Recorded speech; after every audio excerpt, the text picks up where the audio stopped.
Welcome to Heal Through Humor, the podcast designed for you to learn about yourself and laugh along the way. In each episode, we'll explore the healing power of humor as I sit down with guests to talk about mental health, relationships, self-growth, and the ever-evolving world of social media. I'm your host, Talia Bombola. Let's get started. Hello and welcome everyone who is listening or watching to Heal Through Humor. We are back. I took a hiatus because I had a baby and I just could not podcast while I was doing that. Yes, surprise. She's 3 months old now and I feel like my brain, yes. So yes, we're doing well. Wow. We're doing well. She is not an anxious child. Not yet. She's a very secure child. Very secure. Not yet. I have years to mess her up. Don't even worry. Fingers crossed. And then she'll come see you. So we're back. And today's guest is Robyn. Is it Isman or Isman? I don't want to mispronounce. Isman, who is parenting the anxious child on Instagram. Yeah. And we connected a little while ago. Love your work. Thank you. Had to have you on the podcast. I told you off air I was an anxious child. So part of my inner child is curious to see what techniques you have. And I will let you take it from here. Let everyone know what got you started. Yeah. So I'm trained as a social worker. So in Massachusetts, I'm a licensed independent clinical social worker, but the letters are all different all over. I didn't know at the time when I was like, I'm going to go to social work school that I was going to be so focused on being a therapist. I was like, I'm going to save the world. And I actually feel like this work of working with parents of anxious children actually is sort of going to save the world. But at the time, I was like, I'm going to do social work. I did psychology undergrad, yada, yada. And then I did the whole community mental health stuff, and that was amazing. And in that work, I worked with families and children. You work with everybody in community mental health. So I got exposed to everybody. And then I had my second child and then had my third child. And so was like, okay, private practice will be more of, it just becomes a more manageable lifestyle. So that was great. And I went into therapy just one-on-one, private practice, all of that. And through that, I realized I love anxiety. Like I light up about anxiety. And it is, it's bad. Like people with clients, I'll be like, oh, and it's so fun when you get to do this. And they're like staring at me like I'm insane because it feels horrible. Like you're going to die. And I'm like, isn't that so fun that you survived this panic attack? The reason they're like, no, they're like, this is horrible. And now I have to regulate for the next month because of this. But let me tell you what. So when I started to have my practice, I realized almost everybody that calls me starts with anxiety, because often the symptom of whatever we're experiencing is an anxious symptom. So the language that we have to describe what we're going through is, my kid has anxiety. I have anxiety. That's like the language. And this was 5 years ago. Now it's like literally the language is that. But even then it was like off the chain. Yeah. Oh, it is. Yeah. I'm not worried that this is going anywhere. So with the anxiety work, I was like, okay. And I might age myself right now, but in the war of drugs generation, people would say like the gateway drug. So I call anxiety like the gateway diagnosis. Yes. I say I specialize in anxiety because it's a gateway diagnosis. And 100% people do have anxiety. This is not like, I'm not like dismissing it, but it's often the thing that gets people in the door. And then you learn, one, anxiety is cohabitating with something else. It's a symptom of something. That's why I call it the gateway, because what do I specialize in? Anxiety. What do I work on? Parent-child relationships, mother wounds, OCD. Like I don't specialize in eating disorders, but I'm on teams with eating disorder specialists. Like anxiety is a gateway to why are you anxious? What's going on? And so that's why I call it that. So I specialize in anxiety. I started to learn about the nervous system, also a good buzzword for 2024.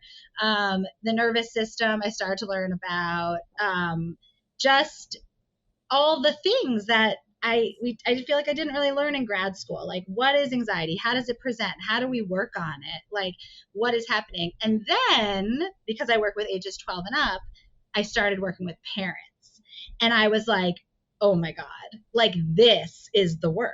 Because you have anxiety work, which is so beneficial. Like, I work individually one-on-one with people with anxiety, and there's so much work you can do, and which it sounds like you have done. I have done as someone who's in therapy for over 8 years. Oh yeah. I'm on Zoloft. It is all real. That work is true. But when a kid has anxiety, to not work with the parent is a very big disservice. Because, and I don't know if you want me to just launch into my spiel about anxiety, but when you have child anxiety, it enters a realm of what we learn about in a modality called SPACE, which was started by Ellie Leibovitz, and it's the only evidence-based treatment that is proven to reduce childhood anxious emotions by only working with the parent. So the kid doesn't even have to go. So and what he talks about I know, the kid doesn't even have to go. Like, it's proven to work. It works. Like, yeah. And they've been working on it for years in terms of research, but it's launching and it's picking up so much. Okay. Like, that you can't, like, the trainings come out and you can't get in. You have to, like, jump on the emails. Like, people are like, because we've all been doing this work in our own ways, being like, okay, I have to work with the parents. I have to do this. Another guru of mine is Lynn Lyons, who I love. And, like, she has amazing work, all this. But this is someone who, like, there's a research study. So once something's evidence-based, that's amazing. So it's also full of the capitalism, patriarchy, whatever, but it's amazing because you can say that and you can lean on it. And I think Lynn Lyons is, like, incredible, and there's so much of the work has been hers, but Ellie Leibovitz took it and, like, it's this whole thing, and I could go on about it forever, but basically it was so, like, validating to me to find a modality that shows how literally working with the parents is everything. And this is why. There's two reasons. One is, the reason I started explaining it was because the way they talk about anxiety in this work is it's called interpersonal anxiety, and that's not relational. It's literally what happens is when you are anxious, you get a trigger or an alarm in your body to avoid something. But when you're a child and you're anxious, you have to rely on your parent to avoid it. So they have to fix it for you. So they become the middle of your anxiety loop. And you have to work on that middle. And if you work on it, it is proven to decrease the anxiety, because if that person changes their response, the response shifts. So this aspect of interpersonal anxiety has been, like, so game changing to me. And then the other reason it's game changing is because I'm sick of the narrative that it's up to the kids to do the work. I'm like sick of it. Like, I'm like, I get people call me and they're like, and I get it. Like, they're desperate. Like, I get it. Like, it's really hard to be a parent. It's really hard to be a parent of kids with anxiety. And I get it. They call and they're like, they want their kid to do the work, and they want them to do the work so they feel better. I get it. But then you have this, like, 10, 12, 15-year-old trying to literally figure out, like, what's wrong with me? I have to sit here and do this work. And I love the modality that says, like, well, you do the work. Like, you do it. Like, the parents should do it. And I love it. It, like, lights me up. You can see, I get excited. I truly think it's a puzzle, like a formula, a puzzle piece that people can benefit so much. And I think the other reason I think it's fun and it lights me up is because there's so much success. Like, anxiety is not a predictive diagnosis. It doesn't mean your life's going to fall apart. It doesn't mean everything you think is going to happen is going to happen. None of it is. It's not some kind of fortune. It's really just something where it's our brain messing with us, basically, and our body sending messages to our brain to mess with us. And so when we think about it like that, it's exciting because you don't have to hate it. You can love it and think it's fun because it's not dangerous. So I love that.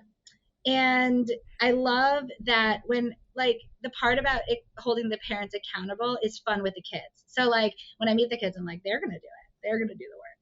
And I like that. Yeah. I love it. So it sort of was an evolution where like, I didn't know I was going to be a therapist. Then I was a therapist. I didn't know I was going to be in private practice. And then I had a private practice. And then I was like, okay, anxiety is cool. And then I was like, I should learn about this. And then I was like, wait a minute, there's a whole world about this. And so it led me here, and it's good. It's like it feels like you're doing the work from every angle, which is really nice. And that there's a lot of hope for the kids who just don't have the capability yet, or maybe ever, based on whatever their insight or vocabulary becomes or whatever, that they don't have to feel like if they can't, because if they don't want to open up about their emotions, or they don't feel ready, or they can't do that yet, I think that it's okay to say, okay, well, we're going to do this part for you, and we can wait on you. You don't have to feel like that means it's going to pass you by. Like if you don't do the work, it's going to pass you by. Like there's something that the people who love can do for you.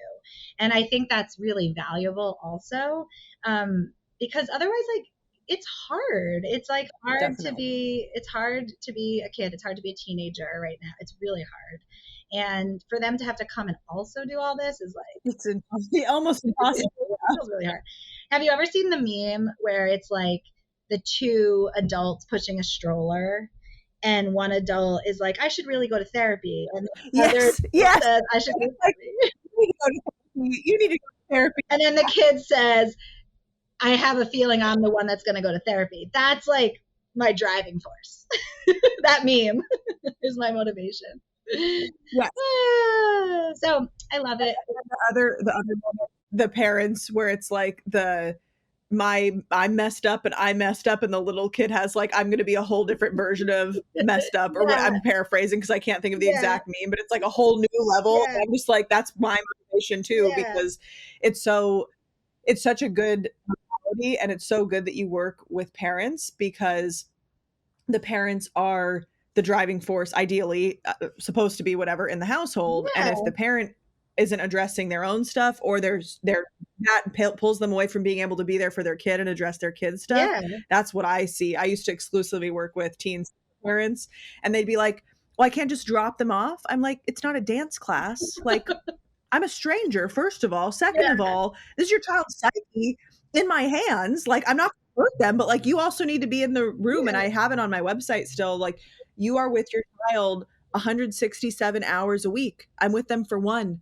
There's only 168 hours in the week. Good. I'm not a magician. Like, you have to be doing the work, because I work with a lot of families who are like, the parents are both high level in business or pediatrics or whatever it might be. And it's like, no, you can't just drop them off for therapy and then come pick them up and expect them to what you're saying to be better, because this is from the household. Very rarely is it coming from like peer-to-peer problems at school, in which case it's still the parent's job to teach the child peer-to-peer relationships and aid with the teachers and help. Like, it's very rare that the anxiety comes from within. And even it's like so the big work that we do with parents is, there's a couple things. There's the piece about them having their own therapy and their own triggers and their own stuff, but this work that is the model of space is the fact that we're talking about all the ways the parents accommodate the anxiety. So even if something is a peer-to-peer anxiety, there could still be a way a parent is accommodating. Are you not inviting certain people to your house? Are you not having your kid go to a birthday party? Are you like not signing them up for something because they never want to do anything? Like, there's all these ways that like parents accommodate the anxiety, even if the anxiety it does come from the home. It is genetic and it comes from the home. But also, even if it doesn't, we still have to accommodate it for it to be avoided. And so that piece is like, it's really, really, the idea that we can fix someone without that work it's just mind blowing. It's like, we just can't. So we have to be able to do it. So it's been really great. And I'm kind of harsh, but I'm pretty relational. So like, I think people are able to like find the humor a little. I almost called my first group, "Hi, it's you. You're the problem. It's you." Like, because I was Taylor Swift's song had just come out when I launched the group. So, but then I was like, okay, maybe I'll like launch a few groups before I like go there. But the other reason the other reason I love it is because parents feel very badly. So like, I mean, you probably have, how many times have you felt guilty in the last 3 months? Like a lot. Like, and so parents feel really badly. So I really do a lot of reframing of like, this isn't about the fact that it's your fault. It's actually, this is another way that I light up about it, is that it's actually an amazing moment of empowerment. Because when they send their kids to us, they're saying, we don't know what to do, and we don't even have to be there because we're that useless. And then you have the empowerment that is like, actually, like, you have this ability to do something that's really could make a change for your kid. And that's so like just an incredible generations. Yeah, that's an incredible feeling.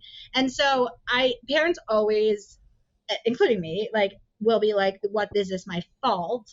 And I always say, like, we can take responsibility and make changes without being like, this is our fault. Like, it's not really about the fact that we did something. It's the fact that we shouldn't ignore something. Like, we shouldn't pretend it's not useful for us to change our behaviors. So I feel like that is a big one, like that piece for parents to know that it's not that you have to feel badly, but we do all have to take ownership. I mean, I'll tell you a story right now. Like, my child, I would say, has, at this point, my oldest is almost 9. And so I would say at this point, she's like low anxious. Like, I can see it, but I'm not like we've seen anxious, and I don't. It's funny, as a therapist, I'm like, it's like when people have pediatricians as parents, and they're like, your neck's not broken. Like, like, I'm like, you don't have anxiety. Like, you're fine. But I see it budding. And then I started to lay with her until she fell asleep. And I work a lot. So I was doing it kind of because it was our time together. We would talk, whatever. And then I went out. This just happened last night. I went out last night, and she really had a hard time falling asleep. And I was like, I did that I made this accommodation constantly, and I almost made it worse without even realize, like, I didn't know. And so I could take two approaches. I could be like, this is my fault, or I could also say, like, okay, I'm seeing where this hasn't helped her. Because the thing that we always want to say to a kid, like, I've noticed that I've done something that hasn't been helping you, and I'm going to change my behavior to make sure I'm helping you. It's not about asking them to do something. It's about saying, like, I made a mistake. So it's always, if you follow any parenting person that's respectable, they'll talk about like repair and like our own ownership. And so I think this also goes aligned with that. Like, you're saying, like, okay, I've reflected on this thing that I was doing because I love you, and I realized this isn't super helpful, and it maybe made you more anxious. So I'm going to change something about what I'm doing, and I'm going to give you a plan and be thoughtful about it. I'm not going to just never go in your room again. I'm going to have to do that. So wish me luck, because I'm going to do that today. Yeah, literally. I do wish you luck. It's about parental, which I practice from this lens too. It's about parental accountability and ownership and empowerment, rather than the self-blame, shame, guilt, and laying what we call like the negative, or like bad quote unquote bad, because they feel uncomfortable to feel sometimes, the bad emotions on thick, because parents want to avoid those at all costs and only want to model the good. I'm like, children need the full range of emotions, and it helps if you can model what it looks like. And to your point, it's taking accountability of like, hey, I say this to my daughter, she's 3 months old, but subconscious conditioning starts from the womb. And I'll be like, my bad. You saw me kind of lose it because I didn't have my protein shake and I was hangry, and it hurt at all, but she just witnessed it. I'm like, that was a me thing, and I own that, and I'm going to work on it, and I'm not going to be perfect, but I'm really going to try. Like, young, and it's about the accountability and being okay with apologizing. Isn't it's not a weakness. It's like, hey, I messed up. I always tell her, I'm like, this is your first time being a baby. This is my first time being your mom. Yeah. So we're going to figure this out together. And that's probably something I will say to who's like 80 years old. Oh my God, I just said that the other day. I said, I've never done this before to my oldest, because I was like, you're my oldest. Like, sorry. I was like, I didn't know. Like, I'm sorry. Yeah, I agree. I really think that's important. I think that all wraps up in why I think this work is so useful and also relatable, because it's not like, it is a parenting work, but it's also like you said that you were an anxious child, like an anxious inner child, and people will say like, how can you work, like, people don't say this anymore, but how can you work with like all these ages? And I feel like literally adults we're all just our like children, teenage self. And so now when we have children, we're like, we don't need to pretend we like know everything. We're figuring it out. And now, time for an ad break. Hey there, listeners. We're interrupting your favorite podcast to bring you a special message from our friends over at Therapy Swag. Are you tired of the same old boring wardrobe? Ready to add a dash of sass and style into your closet while repping mental health? Look no further than Therapy Swag, your go-to online store for snarky shirts and mugs. Their products make awesome gifts for friends, family, or anyone in need of a little pick-me-up. They are on a mission to break the stigma surrounding mental health. They use humor and creativity to open up dialogue, challenge stereotypes, and remind us it's okay to not be okay. Because let's face it, laughter is the best medicine. Therapy Swag is on a mission to break the stigma surrounding mental health by using humor and creativity to open up dialogues, challenge stereotypes, and remind us it's okay to not be okay, as long as your therapist says so. So why settle for ordinary when you can stand out with Therapy Swag? Head over to their website today and treat yourself to some snarky goodness. Trust us, your wardrobe and your mood will thank you. Thanks to our sponsor for supporting the show. Now back to your regularly scheduled programming. When I found out I was pregnant, I was like, oh my God, I'm a teen mom. And my friend is like, no, you are not. Like, you're in your 30s. You have a great career. You're not a teen. I'm like, no, but I identify as a teen parent. Like, this is jarring. And I realized I've talked to so many moms and they feel the same way. Yeah. They're like, I will never feel like an adult. I still look around to be like, where's the adult in the room? And there's this one account I follow, and she was like, I can't believe when I go to the doctor's office, they like list mom on the thing and I have to put me. And I remember the pediatrician calling at like 2 weeks and they were like, how's mom doing? And I'm like, I think my mom's okay. I haven't talked to her. I mean, I can call her. And then I'm like, oh, they're talking to me. I'm the guardian. Like, this is me. Yeah, like, I'm mom now. And it's just like just a cool transition. But like I'm saying, it's the first time we're ever doing it. And oldest children, we know the trope in society. Right. They often feel like they're watching their parents grow up at the same time that they are. Yeah. And the best we can do, the truly best we can do, is take accountability and ownership when we do mess up, because again, we're not hopefully doing it intentionally, and we don't want to enable or facilitate the anxiety, but we can sit with it and talk to them of like, what's making you anxious? What would help you to still do this and feel a little less anxious or more empowered? Because I'm a big fan of not forcing kids to do things. Like, there's sometimes I've talked to kids, they're like, my self-esteem would take a hit if I stay in this sport. Like, there's all these other things going on that they have valid reasons to want to not do it anymore. Rather than, I just don't like how it feels, I'm going to avoid it. That's a different feeling. So I'm a big supporter of kids having agency to choose, but without it being like, well, I just don't think I would like it, so I'm just never going to try. Like, we have to work that out differently than that happened. I don't want to do this anymore. I'm shifting interests. I don't want to play soccer till I'm in college like my parents want me to. Like, I think there's identity formation at the same time going on in adolescence. Right. And I feel like that's something that I sparse out a lot with the kid. Like, if I work with the kids and the parents, I sparse out the kids, but I also do with the parents. Like, I often say, like, it's not about the outcome. Like, it's not about if the kid keeps doing soccer. It's about, are you not doing it because of an accommodating of an anxiety?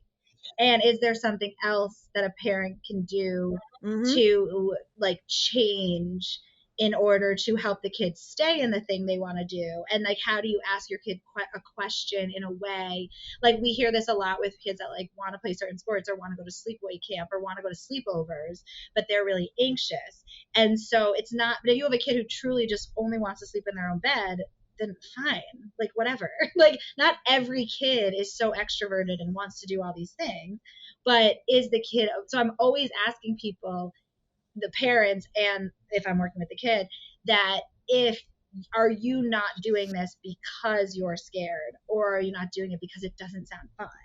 And is the not fun because you're anxious, or is it because that's just not your style? And we're always sparsing this out. We're always saying, like, are you accommodating the anxiety? Not, are you not like having your kid do something because it just isn't their style? Like that's not, and that's really hard, because anxiety is mistaken all the time as intuition, or like the gut feeling. And so a lot of the work we're doing with people is explaining, like, the fact that we're mammals, and the fact that we have this alarm system in our body for threats, and not everything we feel is actually true. And so we have to say, like, the gut feeling of not wanting to do a certain sport is not necessarily what you're going to do, but let's explore it a little bit. That's fine. And then with the parents, making sure they're not just saying, oh, you don't want to do it? Okay. And like quickly sending an email and quitting, but doing more of the exploring. And especially if your kid has done something with a pattern, like we'll say, like, okay, so then the accommodation is that you're just like immediately emailing, but maybe you're saying, like, okay, you want to quit that sport, that's totally fine. I want you to send the email, depending on their age. Like things like that. Like there's a way to figure out, how are we actually exploring if something is anxiety versus I really don't want to do this. And teaching people about how anxiety works is also a big part of it, because when parents think their kid, like when you're a parent and something's happening in your home, it is happening to you. It is like a very serious thing happening to you. And so when you can't break, when you have to break that down. You have to say, like, okay, what part of this is my behavior? What part of this is their behavior? What part of this is dangerous? What part of it isn't? Usually it's not. And then you're explaining anxiety to the parents, and then when they understand it, it really makes a difference when how they approach their kid. Because also, I didn't even touch on this yet, but the idea of child anxiety presents often as opposition. And so when it presents as opposition, parents are like, this is behavior, and teachers are like, this is behavior. And when you make it all about their behavior, that's how we get diagnoses like oppositional defiant disorder, which, like, personally, I don't think I've ever met someone with oppositional defiant disorder. I've met people with trauma. I've met people with anxiety. I've met people with other ways. And then that diagnosis is like protecting them, usually as like a defense. But helping people understand, and helping parents understand what anxiety is and how it can look, it helps them reconnect with their kids. Because before that, they might be like, oh, my kid's just really oppositional, or really angry, or really rebellious, or like all these things. And in reality, their kid might really just be super anxious. And that is a big deal. That is a big aha moment for people, when they're like, oh, my kid isn't just like horrible, like they might just be anxious. And then when they do the therapy, or when in some cases go on medication, and they see the relief from it, their kid becomes this whole other person who isn't who they thought they were. And that's why the educating of the parents is so important, because it really makes them reconnect with their kids. And that's really beautiful. The best outcomes I find about all of this is closer relationships with the parents and kids. Like they see their kids differently, and they are less scared of them. They don't walk on, like I talked about this on my Instagram a lot, like, do you want to stop walking on eggshells with your kids? Because so many parents wake up in like fear of what kid they're going to get that morning. And so that subsides a lot when we do this work. And then the other is an increased independence in kids, which is huge, because when you can increase independence, you also have parents be like they step back, the kid increases their confidence, and then the goal is that they're going to go forth and go to college and get jobs and like, or whatever it is they're going to do. And you can't do that if you don't feel confident in yourself at all. So doing like all of this work, where that's why I said like anxiety is a gateway, because I didn't think I would get to the point where like I thought my kid making their own lunch would decrease their anxiety, but all of the stuff of like practicing their independence decreases their anxiety because it helps them realize that they are capable. And when they're more capable, they're less anxious, and it goes hand in hand.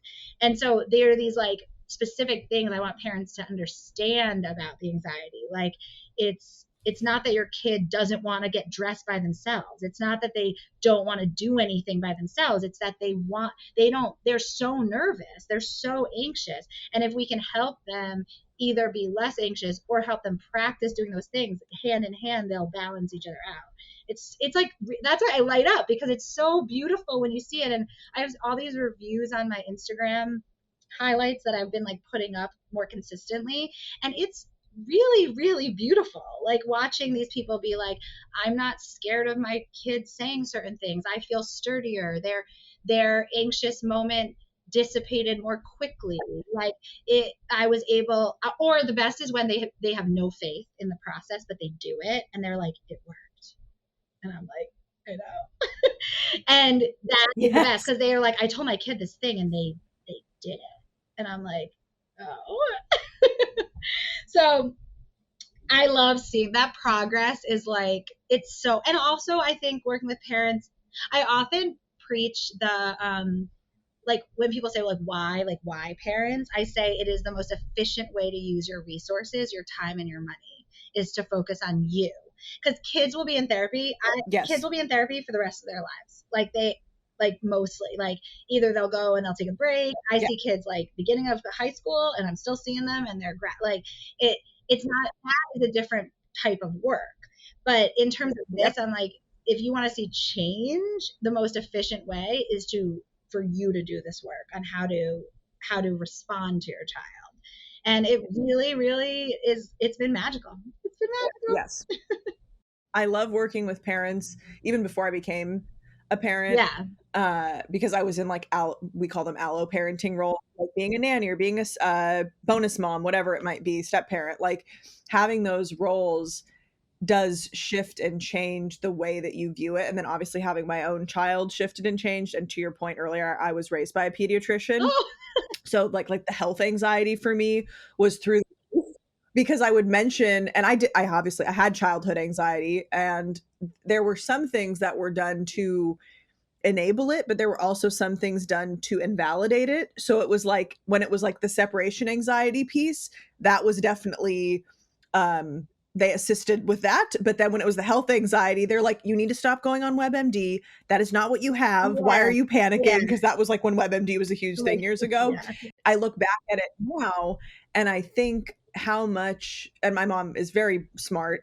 She was a pediatrician at like 24, like finished college at 16, wow. Like definitely had high achieving and like the bloodline. So I look back at how much she's always spot on about the medical diagnoses. And it was actually overall in my life very helpful to go to her when I was anxious about that and have her be like, yes or no, it's not a big deal. Yeah.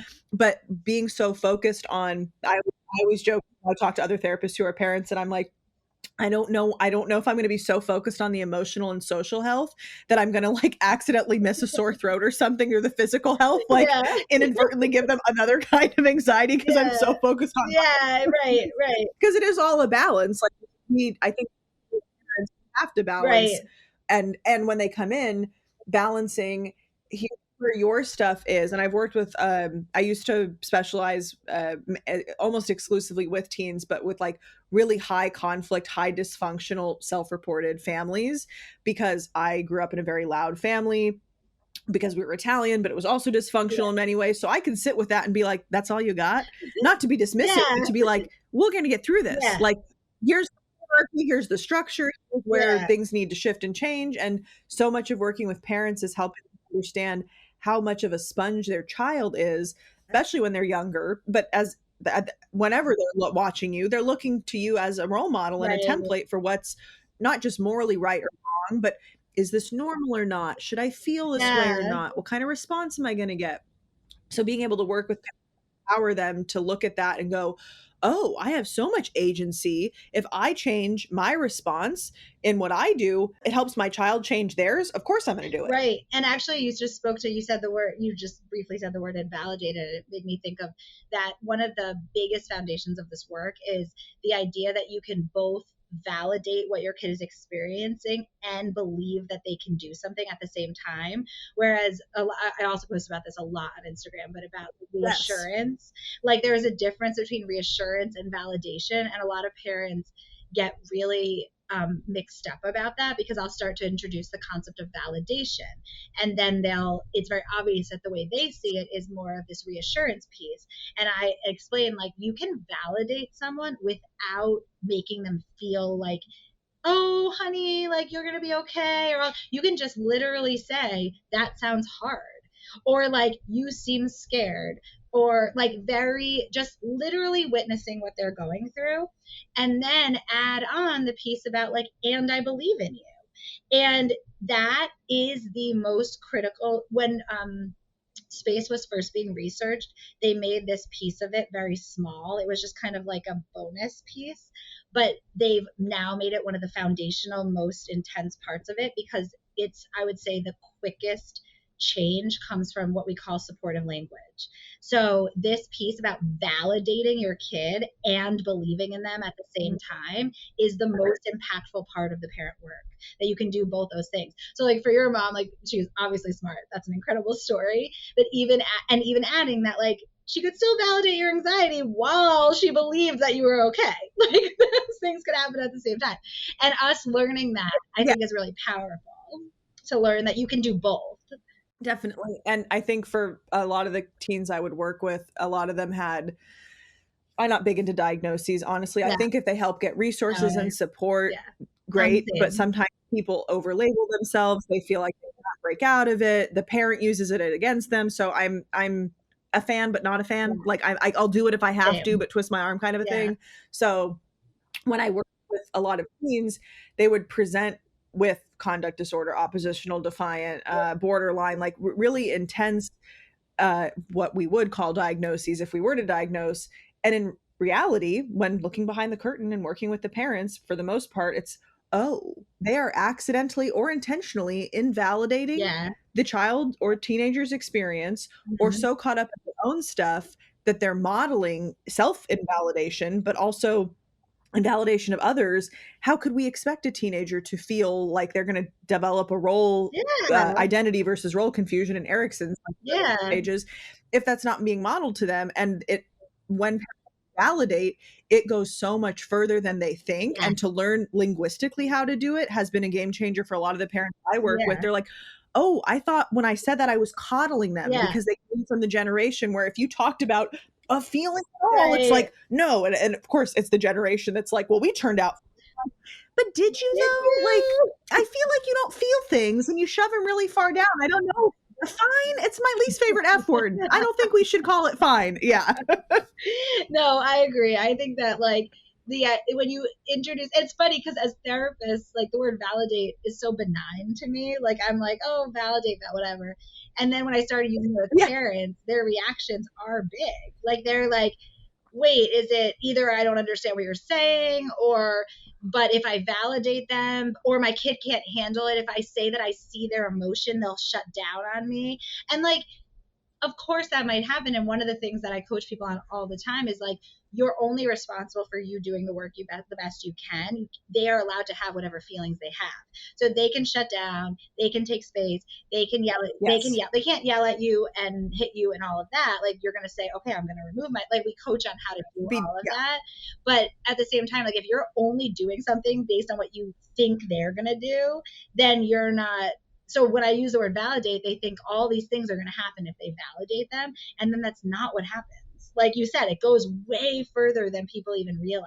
Like even just taking a moment and saying, oh my God, you seem really upset. Like, is like, what, what's happening? Or if you're being more direct, like you're upset and I believe in you, or, and I know you can do this. Like that goes so much further than being nervous to even label it. Like we know that, like as therapists, we're always like, name it.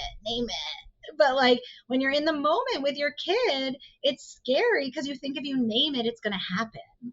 And that educating people on that is huge. Like you're allowed to say the thing that you feel. Like you can say it. It sometimes will make it come true less because you've named it. And I think a lot of parents that I've worked with struggle with naming it because they don't have the words for it themselves. I've worked with so many parents, they're like, oh, that's anger? Right.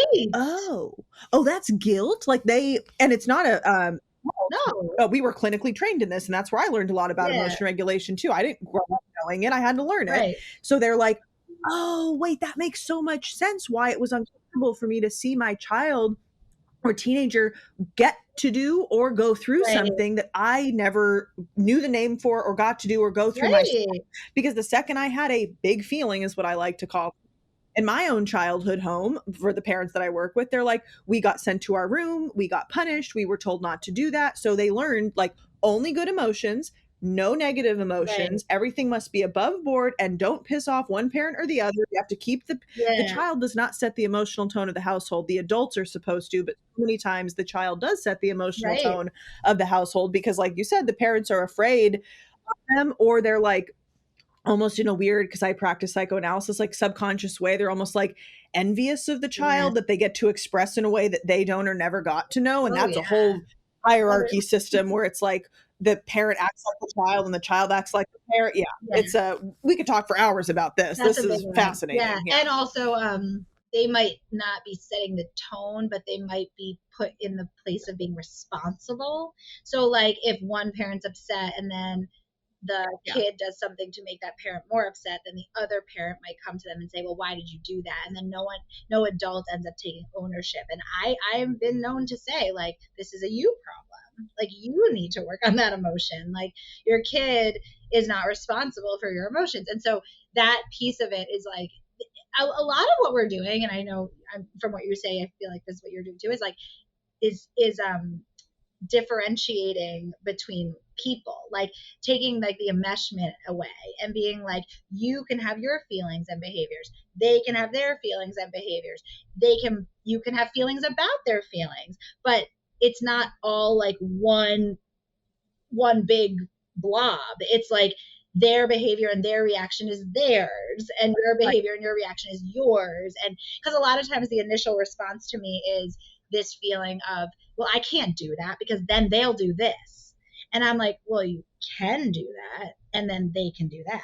And like, you could. And then, like, and then I always say, but it's up to you. It's up to you. Like, yeah, I'm always like, I'm just saying, like, you could. Like, and so that's a big one of starting to like label all that.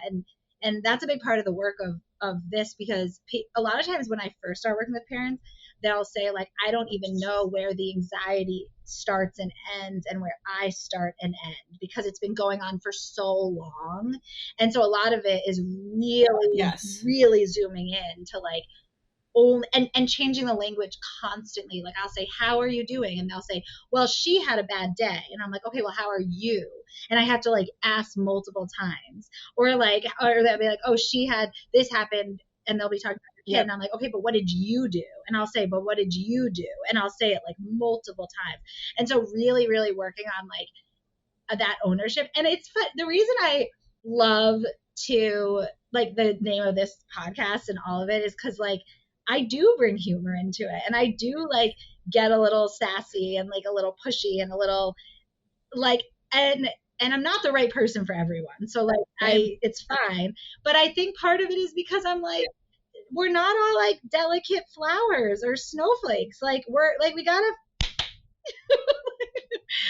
figure it out. Like, and so I like to laugh about it. I like to be like, this isn't you. Like, it's not like we have to take everything so seriously, because also if we're taking everything so seriously, imagine what that feels like for the kid. Like humor is often it's such a good tool. Right? Yeah. So totally. I love that. It really is. And I think when we model the humor to the parents, it can be so healing. Parents to see us be able to model it and laugh. I love when parents come in and they don't say it verbally, but non-verbally, they're kind of like, you're not going to make me laugh. I'm like, Bet. Okay. And then 2-3 sessions in, they'll, like you said, and then what if this happens? And I'm like, oh my God, you're right. We're going to have to call the police. And I'll like go on this very dramatic, obviously not true story. They're like, wait, some of them are gullible. I'm like, wait, really? I'm like, no, the worst that's going to happen is you're going to have an uncomfortable feeling. You're going to wake up the next day and everybody's going to survive. Yeah. And they're like, oh, okay, we can do this. And I'm like, yes. What a concept. But it's true to it's a good thing that we're not for everyone, because who we are for, we can be there for them in a big way. Yeah. The modeling, the behavior of the humor, I think, is both good for them, and then also when we're so serious and then the kids are feeling like everyone's really serious, they really feel so much shame and guilt around that. And when we say, like, when we start to laugh, I really think it helps the parents bring some levity and lightness to like their work they do with their kids. And I think that that translates really well to like the kids being able to know that this isn't like a life or death situation. This is like, we're all figuring it out, and there's like a lightness to that. And I think that usually by the time we meet parents, they're usually like in a crisis mode. So bringing people out of that with humor and like a little bit of calmness and lightness, I think is super helpful to the kids. I think that's a big one. Definitely. You mentioned you have is it a parenting course? Is that available on your Instagram if people search you on Instagram? Yeah, so I have a couple workbooks on there now. I'm finishing up a parenting course of like all my favorite tips. So it's going to be, because what I find when I do parent work is I also have to explain some anxiety strategies for the kids or for them to understand. So I want to like I'm mixing it all together. So I'm like almost done with that right now. And then besides that, I offer like these parenting workshops and working like with me more. So it's kind of like I have a business that's like a mix of digital stuff, and then also like I got like right before you, I got off like a face-to-face live group. So I do both. But yes, my Instagram is like, now I'm focused on these like short tips at parenting the anxious child. And in that bio or whatever, I'm like, social media is like a new game for me. But 2024 is the year of my social media, I decided. In my bio, I am going to put all my courses and workbooks and all that stuff. Well, thank you for joining the show, and I will direct people to your page. I'll put all the info in the episode notes. And if anybody or you are listening to this and you want to get to know more, please go follow Robyn. She is a wealth of information. She's also very funny. I would love to have you back on. We can talk more about parenting, because this was far too short, and I could talk to you for a very long time. It was so fun. Thank you so much. Thank you so much for listening to another episode of Heal Through Humor. If you like the show, can you please go on your favorite platform and like, rate, review, subscribe, all of the terms that we usually throw out. I would really appreciate it, and I would love to get more listeners just like you in front of the podcast. And if you have an idea for a guest, please feel free to DM me at Talia Bombola. I would love to hear from you. Until then, I will see you on the next episode. Take care.